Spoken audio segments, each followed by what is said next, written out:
ബ്രഹ്മാനന്ദം പരമസുഖജം കേവലം ജ്ഞാനമൂർത്തിം ദ്വന്ദ്വാതീതംഗഗനസദൃശം തത്വമസ്യാദിലക്ഷ്യം ഏകം നിത്യം വിമലവദനം സർവദീ സാക്ഷിഭൂതം സദ്ഗുരും തം നമാമി. ചൈതന്യം ചച്യുതം ചന്ദ്രം വ്യോമാതീതം നിരഞ്ജനം നാദബിന്ദുകലാതീതം തസ്മൈ ശ്രീ ഗുരവേ നമഃ. ഓം ശ്രീ ജ്ഞാനാനന്ദ സദ്ഗുരുഭ്യോ നമഃ. ശിവായ നമഃ. കൃഷ്ണായ നമഃ. ഓം ജന്മാദ്യത്യജതോന്മയാദിരത ചാർത്തേത്വവിജ്ഞത്വരട്ടേനേ ബ്രഹ്മഹൃദായാദികവയേ മുഖ്യന്ദിയൂരയ തേജോവാരിമൃതം യഥാ വിനിമയോ യത്ര സർഗോ മൃഷാദാം നാട്വേന സദാ നിരക്തകുവകം സത്യം പരം ധീമഹി ധർമ്മപ്രോജ്ജിതൈതമൊട്ടപരമൗനം മത്സരാണം തദം വേദ്യം വാസ്തവമത്രവത്വജിവരം താവത്രയോന്മൂലനം ശ്രീമദ്ഭാഗവതേ മഹാമുനികൃതേ കിം വാമനൈരീശ്വര സത്യോ കൃത്യവരുത്യരക്ഷഭിः ശുശ്രൂഷുഭിശ്ചനാദ നിഗമകൽപ്പരരോർഗളിതം വനം ചുഗമുഖാരമൃതം വിടം പിബത ഭാഗവതം ഋഷമാലയം മുകുരഗോ രക്ഷികാ ഭുവി ഭാവുകാ കോമളം പൂജയൻ വേണം ശ്യാമലോയം കുമാരക വേദവേദ്യം വരം ബ്രഹ്മ മാതരാം പുരതോ മമ ഭൂതേർമഗദ്ഗരിയൈമാ പുരോ വിഭുർനിർമായ ചേരേദമുഷുഭൂരുഷ ഭുങ്കേ ഗുണൻ ഷോഡശോഡശാത്മകം ഷോഡംഗിഷ്ട ഭഗവൻ ഭജന്തി മേ കൃഷ്ണ. എന്തായാലും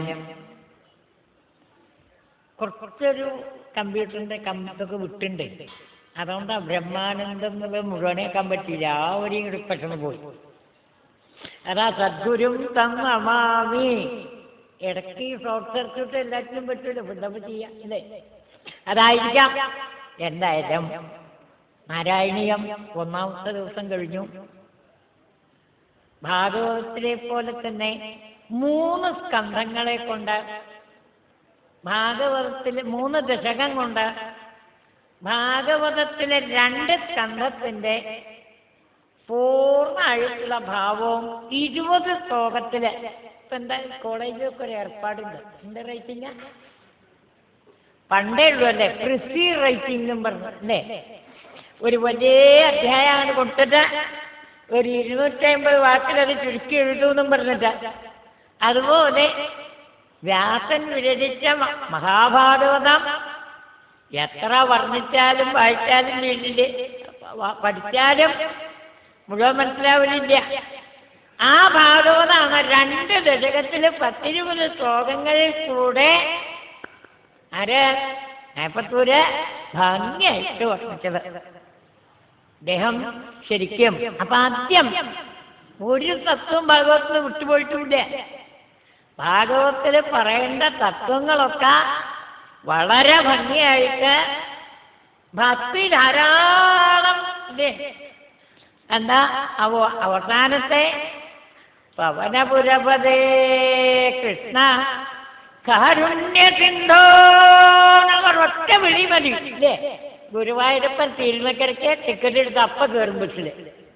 അവിടുന്ന് ആരോ വിളിക്കണെന്താ പോവാൻ ഞാൻ പറ്റില്ല എന്നും പറഞ്ഞിട്ട് അത്ര അധികം ഭംഗിയായിട്ടാണ് നാരായണീയത്തിലെ ഓരോരോ വർണ്ണനകൾ. അപ്പൊ എനിക്ക് ആദ്യം വെച്ചിരുന്ന ഞാൻ ആദ്യം അങ്ങനെ വിചാരിച്ചത് ഇന്ന് രാവിലത്തെ പറയാൻ വിട്ട നൈമിത്തിക പ്രളയം അതുപോലെ തന്നെ പ്രാകൃതിക പ്രളയം. പ്രളയം ശരിക്കും പ്രളയല്ല കേട്ടോ, പ്രളയം. സംസ്കൃതത്തിൽ ശരിക്കും ലളയോരഭേദ ഒരു സൂത്രമുണ്ട്. ലാന്നും ളാന്നും അങ്ങോട്ടും ഇങ്ങോട്ടും മാറിയോണ്ട് വലിയ കുഴപ്പമൊന്നുമില്ല. എന്താ നൈമിത്തിക പ്രളയവും പ്രാകൃതിക പ്രളയവും? ബ്രഹ്മാവിന്റെ ഉറക്കത്തിന് നൈമിത്തിക പ്രളയം എന്ന് പറയും. ആ മൂപ്പരുടെ ആഴ്ച കഴിഞ്ഞ് ഭഗവാന്റെ അങ്ങോട്ട് ലയിക്കുമ്പോൾ അത് പ്രാകൃതിക പ്രളയമായി. ഭാഗവതം 4 പ്രളയ വർണ്ണയ്ക്ക്: നിത്യം, നൈമിത്തികം, പ്രാകൃതികം, ആത്യന്തികം. ഇതൊക്കെ എങ്ങനെയാണെന്ന് വെച്ചാൽ ഞാൻ പറയുമ്പോൾ അത് 4 യുഗത്തിനനുസരിച്ച് ഈ പ്രളയത്തിന്റെ ഭാവവും മാറും. നിത്യപ്രളയം ആർക്കും എപ്പോഴും എങ്ങനെ അനുഭവപ്പെട്ടുകൊണ്ടിരിക്കുന്നതാ. നമ്മൾ തന്നെ ഇപ്പൊ രാവിലെ വന്നിരിക്കും പോലെയില്ല ഇവിടുന്ന് പോവാറാകുമ്പോ, അതെ, ഉച്ച 12:30 ആകുമ്പോഴേക്കേ കോട്ടായൊക്കെ ഇട്ട് ആകപ്പാടെ കൂടി. എന്റെ ഈ കുഴപ്പത്തിന് കാരണം അതാണ് ഈ നിത്യപ്രളയം. ഓരോ സമയത്തും പ്രപഞ്ചം മാറുന്നു, നമ്മുടെ സ്വഭാവം മാറുന്നു, മനസ്സ് മാറുന്നു, എല്ലാം ഈ മാറ്റാണ് നിത്യപ്രളയം. അതുകൊണ്ടാണ് അത് ഉള്ളിലുണ്ട്, അത് പുറത്തുമുണ്ട്. പുറത്തേത് ഒട്ടും മാറിക്കൊണ്ടിരിക്കില്ല, അകത്തും അതെ. അല്ലേ? മനസ്സിനെ ഒന്ന് ആലോചിച്ച് നോക്കൂ. ആദ്യം വിചാരിച്ചതല്ല, അടുത്ത നിമിഷത്തില് മനസ്സ് വിചാരിച്ചുകൊണ്ടിരിക്കും, മാറിക്കൊണ്ടിരിക്കും. ഇനി നൈമിത്തിക പ്രളയം, അത് വേണച്ചാൽ നമ്മുടെ ഉറക്കം. ധ്യാനത്തിന് കിട്ടുന്നത് പ്രാകൃതിക പ്രളയം. നല്ല പ്രഭാഷണമൊക്കെ കേട്ടു, കുറച്ചു നേരം എല്ലാം മറന്നിരുന്നു, ശരിക്കും പ്രാകൃതിക പ്രളയം. നമ്മളപ്പം ശരീരത്തിന്റെ ഒരു കുഴപ്പം അറിയില്ല. എത്ര വേദനയുള്ള ആളും നല്ലോണം മനസ്സ് പൂർണ്ണമായിട്ടൊരു കാര്യത്തിൽ അങ്ങോട്ട് മുഴുകിക്കഴിഞ്ഞാൽ ആ സമയത്ത് വേദനയൊന്നും അറിഞ്ഞില്ല കേട്ടോ എന്നാ പറയാം. അപ്പൊ എവിടേക്കേ ഈ വേദന പോയേ? മനസ്സിന്റെ ലയം കൊണ്ടാണ്. അപ്പൊ ഈ നൈമിത്തിക പ്രളയം ബ്രഹ്മാവിന്റെ ഉറക്കം. ആ മൂപ്പരുടെ ആഴ്ച ചില്ലറയൊന്നുമല്ല. ഭാഗവത പ്രകാരം, ഭാഗവത പ്രകാരമല്ല, നമ്മുടെ ശാസ്ത്രപ്രകാരം നമ്മളെയൊക്കെ ഏട്ടം വിളിക്കണം എന്നാണ് ഞാൻ പറയാ, ബ്രഹ്മാവേ. കാരണം ആ വിദ്വാൻ 51 വയസ്സേ ആയിട്ടുള്ളൂ. 51 വയസ്സില് ആദ്യത്തെ ദിവസത്തിലെ ഉച്ചനേരെ ആയിട്ടുള്ളൂ. പക്ഷെ കൊല്ലത്തിന് വ്യത്യാസം ഉണ്ട് കേട്ടോ. നമ്മുടെ കൊല്ലമല്ല, ആഴ്ച. എന്താ വെച്ചാൽ 4 ലക്ഷത്തി, അതായത് 43,20,000 കൊല്ലത്തിനെ 1000 കൊണ്ട് പെരുക്കി പിന്നെ ഒരു 36,500 കൊണ്ട് കൂടി പെരുക്കണം. അത്ര കൊല്ലാണ് ആ മൂപ്പരുടെ ആഴ്ച. ഭൂമിയുടെ അപ്പുറത്തെ പഴക്കമൊക്കെ അറിയാൻ വേറെ എവിടേക്കും പോണ്ട, ഈ കണക്കൊന്ന് വെച്ച് നോക്കിയാൽ മതി എത്ര കോടി കൊല്ലെന്ന് കിട്ടും. അതിലെ പകുതി കഴിഞ്ഞു എന്നാണ് പറയാ ബ്രഹ്മാവിന്റെ ആഴ്ചയില്. അപ്പൊ ശരിക്കും വരിക 1 കൂടി ഒരു 36 പൂജ്യം ചേർത്താൽ എത്ര കോടി കൊല്ലം എന്ന് വായിക്കാൻ നിങ്ങൾക്ക് പറ്റുമോ? 1ന്റെ കൂടെ 36 പൂജ്യം ചേർക്കണം. അത്ര കോടി കൊല്ലാണ് ബ്രഹ്മാവിന്റെ ആഴ്ച. അതിലിപ്പോ പകുതി കഴിഞ്ഞ് അടുത്ത പകുതി ആരംഭിക്കുകയാണ്. അതാണ് പരാർത്ഥം, വിപരാർത്ഥം എന്ന് പറയും. 2 പരാർത്ഥാണ് ബ്രഹ്മാവിന്റെ ആഴ്ച. അതിലാദ്യത്തെ പരാർത്ഥം കഴിഞ്ഞു, അടുത്ത പരാർത്ഥത്തിലേക്ക് കടന്നിരിക്കുകയാണ്. അപ്പൊ അവിടെ വെച്ചിട്ടാണ് ഭാഗവതം ഇന്നലത്തെ അധ്യായങ്ങളില് സ്വയംഭൂമന് ഉണ്ടായി, വരാഹസ്വരൂപമായിട്ട് ഭഗവാൻ അവതരിച്ചു, ഭൂമി താണുപോയി എന്നൊക്കെ പറഞ്ഞിട്ടാ തുടങ്ങ. ഒക്കെ തത്വം തന്നെയാണ്. ഇന്നിപ്പോ എനിക്ക് ഒരാളെ കൊല്ലാൻ തന്നുണ്ടാരെ? ഇന്നലത്തെ ആളുടെ ഏട്ടനെ, ആരെ? ഹിരണ്യകശിപുവിനെ, പ്രഹ്ലാദന്റെ. ഇന്നലത്തെ ആള് ഹിരണ്യാക്ഷൻ. 2 ആളും ഹിരണ്യത്തുമ്പെന്നാ തുടങ്ങണ. ഒന്ന് ഹിരണ്യത്തിലെ അക്ഷായിട്ട് വെച്ച് നടക്കുന്ന ആള്, ഒന്ന് ഹിരണ്യൻ കശിപുവിന്റെ അടിയിൽ വെക്കുന്ന ആള്. കശിപു എന്ന് പറഞ്ഞാൽ തലേണ്ണ.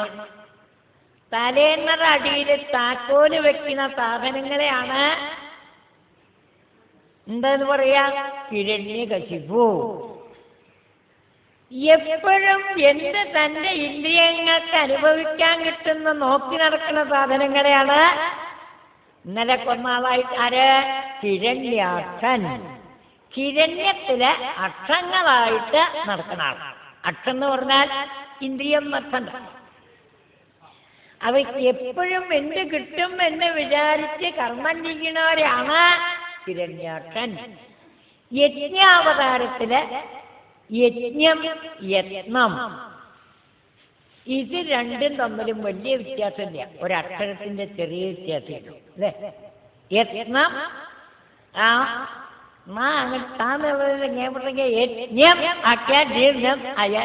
യജ്ഞം യത്നം സ്വാർത്ഥകർമ്മവും യജ്ഞം നിസ്വാർത്ഥകർമ്മമാണ്. അപ്പൊ ഭാഗവതത്തിലെ ആദ്യത്തെ ദിവസത്തെ കഥ യത്നം മുഴുവൻ യജ്ഞാക്കാൻ പഠിപ്പിക്കലാണ്. യത്നങ്ങളൊക്കെ യജ്ഞങ്ങളായി മാറിക്കഴിഞ്ഞാൽ ഭൂമി തന്നെ ഉയരും. അതുകൊണ്ടാണ് ആ അവതാരത്തിനടക്കം കുറച്ച് അബദ്ധമായിട്ടൊരു ജന്തുവിന്റെ അങ്ങനെ ഒരു ജന്തു അല്ലേ. ഇപ്പോ ഒരാളെങ്കിലും പേരിടുണ്ടോ ഭഗവാന്റെ ആദ്യത്തെ അവതാരാണെന്ന് പറഞ്ഞിട്ട്? എന്താ കുട്ടിക്ക് പേരിട്ട്? പന്നിക്കുട്ടീന്ന് വിളിക്കളയാം. ഒരൊറ്റ കുട്ടി ഇഷ്ടപ്പെടില്ലേ? പന്നീന്ന് കേൾക്കുമ്പോ ഒരറപ്പാണ്. പക്ഷെ വരാഹാവതാര സമയത്തൊരു പന്നി കയറി വന്നാൽ നമ്മളും തൊഴും ഇല്ലേ. ഭഗവാൻ വന്നു വിട്ടു, അപ്പ ഭഗവാനാണ്. അതെപ്പോ വരാഹാവതാരം അല്ലാത്ത സമയത്താണെങ്കിലോ അത് പന്നിയാണ്. അതാണ് കർമ്മത്തിന്റെ ഒരു ഭാവം. ഈശ്വരാർപ്പണമായിട്ടുള്ള കർമ്മം മനസ്സിനും ലോകത്തിനും എപ്പോഴും ശുദ്ധി തരും. നേരെ മറിച്ച് സ്വാർത്ഥം മാത്രം നോക്കിയിട്ടുള്ള കർമ്മം പന്നിയെ പോലെ അറപ്പുണ്ടാക്കും. ഇതാണ് കഴിഞ്ഞിട്ടാണ് ആ സമയത്താണ് നാരായണീയത്തില് ഈ പ്രളയത്തെ പറ്റിയിട്ട് ഒന്ന് പറയാം, നൈമിത്തികവും പ്രാകൃതികവുമായിട്ട്.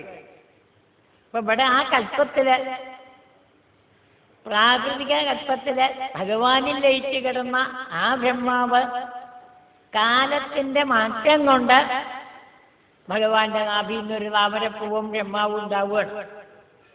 സൃഷ്ടിക്കുള്ള സാമർഥ്യം നടത്താൻ വേണ്ടിയിട്ട്, സാമർഥ്യം കിട്ടാൻ വേണ്ടിയിട്ട് ബ്രഹ്മാവ് ഭഗവാനെ തപസ് ചെയ്തു എന്നൊക്കെ പറഞ്ഞിട്ടാണ് ഈ പ്രളയവർണ്ണന തുടങ്ങുക. അപ്പൊ എന്തിനാണ് ഈ പ്രളയവർണ്ണന കഴിഞ്ഞ ഉടനെയാണ് സൃഷ്ടി കുറച്ച് കേമായിട്ട് വർണ്ണിക്കും. അതിലാദ്യത്തെ ആളാണ് സ്വയംഭുവ മനു. ഈ 14 മന്വന്തരങ്ങള് ബ്രഹ്മാവിന്റെ ഒരു പകലാണ്. അതന്നെ എത്ര കൊല്ലണ്ടറിയും. അതായത് 71 ചതുർയുഗം ഒരു മനുവിന്റെ കാലം. ഒരു ചതുർയുഗം എന്ന് പറഞ്ഞാൽ നേരത്തെ ഞാൻ പറഞ്ഞു 43,20,000. അതിനെ 71 കൊണ്ട് പെരുക്കിയാൽ കഷ്ടി 71 ഇൻറ്റു 40 71 ചതുർയുഗങ്ങളാണ് മനുവിന്റെ കാലം. അങ്ങനെ 14 മനുക്കളാണ് ബ്രഹ്മാവിന്റെ ഒരു പകല്. അപ്പൊ അതിലാദ്യം സ്വയംഭൂമനു ഉണ്ടാവും. അതിനൊക്കെ നല്ല പ്രത്യേകതയാണ്. തത്വം പറയുകയാണെങ്കിൽ മനസ്സ്, ഈ മനസ്സ് എന്ന് പറഞ്ഞ സാധനം കോട്ടയം മെഡിക്കൽ കോളേജിലും ഇല്ല, ഒന്ന് ഓപ്പറേറ്റ് ചെയ്ത് നേരെയാക്കാൻ അല്ലേ. എന്താ ഈ മനസ്സ്?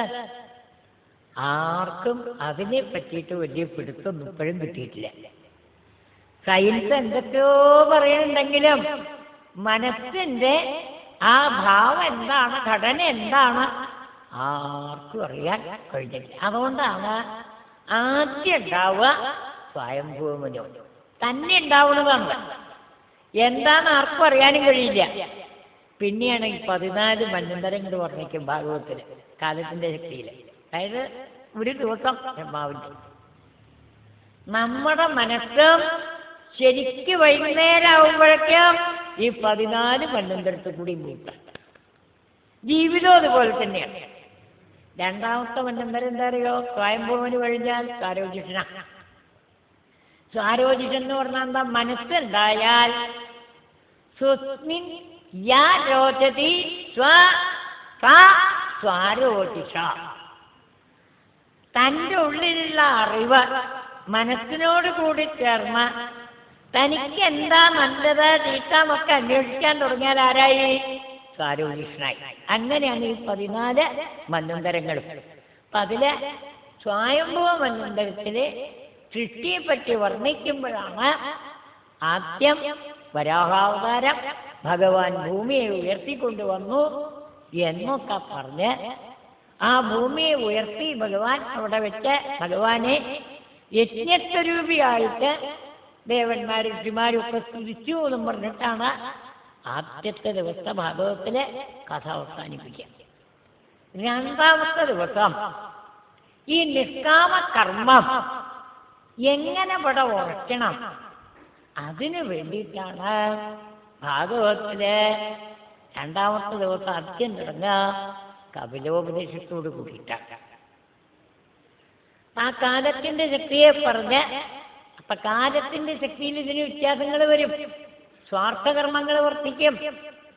ഞാൻ ഇപ്പൊ ഇവിടെ ഒരു നോട്ടീസിൽ വായിച്ചു, കുട്ടികൾക്കൊക്കെ കുറേശ്ശെ നാരായണികവും ഭാഗവതമൊക്കെ പഠിപ്പിച്ചിട്ടില്ലെങ്കിൽ ഇന്ന് അച്ഛനെയും അമ്മയും ഒക്കെ കൂട്ടിയിട്ട് കാശിക്ക് പോവാന്നും പറഞ്ഞ് വണ്ടിയിൽ അവിടെയും ഇവിടെയൊക്കെ ഇറക്കി വിടുന്ന മക്കളുള്ള കാലമാണ് എന്നാണ്. അമ്മയെ കാശിക്ക് കൊണ്ടുപോകാന്നും പറഞ്ഞിട്ട് വഴിയില മറ്റേ അങ്ങേപ്പുറം ഇറങ്ങിപ്പോവും.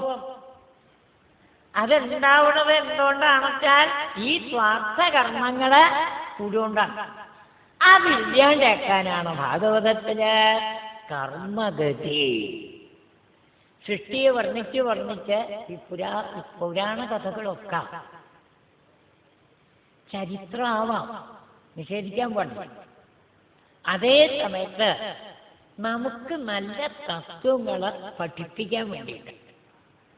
അപ്പൊ അതിനെ സൃഷ്ടിയെ വർണ്ണിക്കുമ്പോ ഈ സ്വയംഭവ മനുവിന് 3 പെൺകുട്ടികളുണ്ടായി. ആകൂതി, ദേവഭൂതി, പ്രസൂതി. ഒരു 2 ആൺകുട്ടിയോടും സ്വയംഭവ മനു എന്താ പ്രിയവ്രതൻ, ഉത്താനപാദൻ. ഇതിനൊക്കെയും സംസ്കൃതത്തിൽ ഈ ശബ്ദത്തിന് അർത്ഥം കൽപ്പിക്കാത്ത ഒരു വാക്കൂല. അപ്പൊ പ്രിയവ്രതൻ ഉത്താനപാദൻ എന്ന് പറഞ്ഞാൽ തന്നെ എന്താ? പ്രിയത്തെ വലിച്ച ആളെയാണ് പ്രിയവ്രതൻ. നമ്മുടെ ഉള്ളിലൊക്കെ ഉണ്ട് ഈ സ്വഭാവം. ആത്മശാന്തി വേണമെന്ന് മോഹം ചേർത്ത ആരെങ്കിലും ഉണ്ടോ? എല്ലാവരും അന്വേഷിക്കുന്നത് എന്താ? മനസ്സിന്റെ ശാന്തി തന്നെയാണ്, അല്ലേ? അതാണ് പ്രിയവ്രതൻ. അതേ സമയത്ത് മറ്റേ സ്വഭാവമുണ്ട്. ഏതാ? ഉത്താനപാദൻ. എന്താ ഈ ഉത്താനപാദം എന്ന് പറഞ്ഞാല്? വാക്കർത്ഥം ഉത്താനം പാദം വെട്ടിയാക്ക ഉത്താനപാദ. കാല് ഉയർത്തി വെച്ച ആളാണ്. എന്തിന്? ഇതൊക്കെ എന്റെ ആക്കണം എന്ന് വിചാരിച്ചിട്ട്. ഈ സ്വഭാവം നമ്മുടെ ഉള്ളിൽ തന്നെയുണ്ട്, അല്ലേ? അതേ ഇതിലൊക്കെ കടന്നു പഠിക്കാനും കൂടി ഇത് മുഴുവൻ പഠിച്ചിട്ട് ഞാൻ ഒതുങ്ങുള്ളൂ, അങ്ങനെ ഒരു സ്വഭാവം വരില്ലേ? ആ ഒരു സ്വഭാവമാണ് ഉത്താനപാദം. അതുകൊണ്ടാണ് ഭാഗവതത്തിൽ അങ്ങനെ ഒരു കഥ വരും. ധ്രുവന്റെ ഉത്താനപാദന് 2 ഭാര്യ എന്നും പറഞ്ഞിട്ടാ. ഒന്ന് സുരുചി, ഒന്ന് സുനീതി. സുനീതി ആദ്യത്തെ ഭാര്യയും സുരുചി 2ാമത്തെ ഭാര്യയും. വാക്കിനൊക്കെ എന്താ? ഒന്ന് ധാർമ്മിക ജീവിതം. സുനീതി എന്ന് പറഞ്ഞാൽ എന്താ? ന്യായവും ധാർമ്മികമായിട്ടുള്ള ജീവിതം. അതിലാരാ ഉണ്ടാവുക? ധ്രുവൻ. ധ്രുവൻ എന്ന് പറഞ്ഞാൽ ലക്ഷ്യം, മനുഷ്യ ജീവിതം. ആ ലക്ഷ്യത്തിന് വേണ്ടിയിട്ടാണ്. പക്ഷെ 2ാമത്തവള് വരും. ആരാത്? സുരുചി. എന്താ ഈ സുരുചി? എനിക്ക് അതാണ് വേണ്ടത് എന്നുള്ള ഒന്നിനോടുള്ള അധികം താല്പര്യം. അത് പ്രാപഞ്ചികമാണ്. അതിലാരാണ്ടാവുക? ഉത്തമൻ. ഇല്ലേ? ഇപ്പൊ നമ്മള് അവിടെയും ഇവിടെയും പത്രവും ഭാഗവതവും ഒക്കെ വായിച്ചാലും എല്ലാവരും പറയും ചെയ്യും. വിളിച്ചാകുമ്പോ ആയുർവേദം തന്നെ പറയും രാമേ മുഹൂർത്തേ ഉത്തിട്ടേൻ. ഇന്നിപ്പോ ഇതൊക്കെ പറഞ്ഞാലും എത്ര ആളുണ്ട് രാമമുഹൂർത്തത്തില് എണീക്കുന്ന ആളെ? ഞായറാഴ്ചയാണെന്ന് വെച്ചാൽ 9 മണി ആയാലും കൂടി വീടിന്റെ വാതിൽ തുറന്നിട്ടില്ല, ഉറങ്ങാനുള്ള ദിവസമാണെന്നുള്ള മാതിരിയാ, അല്ലേ? അപ്പൊ എന്താണ് കാരണം? അത് സുരുചിയാണ്. ഈ പ്രപഞ്ചത്തോടുള്ള ആസക്തിയാണ്. സുരുചിയിൽ ഉത്തമനാ ഉണ്ടാവുക. നമുക്ക് ഉത്തമമായിട്ട് അതാ തോന്നുക. അതായത് കുറച്ച് നമുക്ക് അങ്ങനെയൊക്കെ ജീവിക്കാതെ നമുക്ക് കാലത്ത് പറ്റുമെന്നാ തോന്നുക. ധ്രുവന്റെ അടുത്തേക്ക് പോവാൻ ആർക്കും തോന്നില്ല. അതിനാണ് പൂവചരിതം. ഇതാണ് കഴിഞ്ഞിട്ടാണ് ഈ ഇതിൽ കഥ വർണ്ണിക്കുമ്പോ ഈ സ്വയംഭുവ മനുവിന് ദേവഹൂതിയില് പെൺകുട്ടികളുടെ കഥയിൽ പറയുമ്പോൾ ആദ്യം പെൺകുട്ടികളുടെ കഥയെ പറഞ്ഞു പോവാ. ആ പെൺകുട്ടികളുടെ കഥ പറയുമ്പോ ദേവഹൂതിയില് ആരുണ്ടായി? ആ കർദമൻ വിവാഹം കഴിച്ച് കർദമന്റെ പുത്രനായിട്ട് ഭഗവാൻ കപിലരായിട്ട് അവതരിച്ചു. എന്നിട്ടാണ് ഭാഗവതം കപിലോപദേശത്തിൽ കൂടി യജ്ഞാവതാരത്താൽ ഭഗവാൻ നിർദ്ദേശിച്ച ആ നിസ്വാർത്ഥകർമ്മത്തെ എങ്ങനെ ജഗത്തിൽ പ്രാവർത്തികമാക്കാം എന്ന് കാണിക്കാൻ. കപിലോപദേശം എന്ന് ഞാൻ കപിലോപദേശത്തിലെ ആദ്യത്തെ ഭാവമാണ് പറഞ്ഞത്. ഇതിവിടെ ഒന്ന് വൈകുന്നേരം ആകുമ്പോഴേ. അപ്പോൾ എന്തായാലും രണ്ടാമത്തെ ഭാവമാണ് കർമ്മഗതി. ഭഗവാൻ അമ്മയ്ക്ക് ഇവിടെ നാരായണീയത്തിലാണെച്ചാൽ അത് നല്ലോണം, കാരണം മേപത്തൂർ മറ്റൊന്നിനും ഇത്ര വളരെ ശ്ലോകങ്ങൾ എടുത്തിട്ടില്ല. കപിലോപദേശം ഒട്ടും വിട്ടുപോണ്ടെന്ന് കരുതിയിട്ട് തന്നെ ആവാം ചില കഥകളൊക്കെ ഒരൊറ്റ ശ്ലോകത്തിൽ രക്ഷയാതൊക്കെ 2 ശ്ലോകം കൊണ്ട് സംഗതി എഴുത്തലേ ഇല്ലേ. അതിന് പകരം 6 അധ്യായമുണ്ട് ഭാഗവതത്തില്. കപിലോപദേശം അധ്യായങ്ങൾ ഉണ്ടെങ്കിലും, അതായത് 24, 25, 26, 27, 33 അധ്യായം വരെ ഉണ്ടെങ്കിലും ഈ അധ്യായങ്ങളെയൊക്കെ ഒരു ദശകത്തില് മേപ്പത്തൂരൊതുക്കി, അതായത് കപിലവാസുദേവര് ദേവഹൂതിയുടെ പുത്രനായിട്ട് അവതരിച്ച ദേവഹൂതിക്കും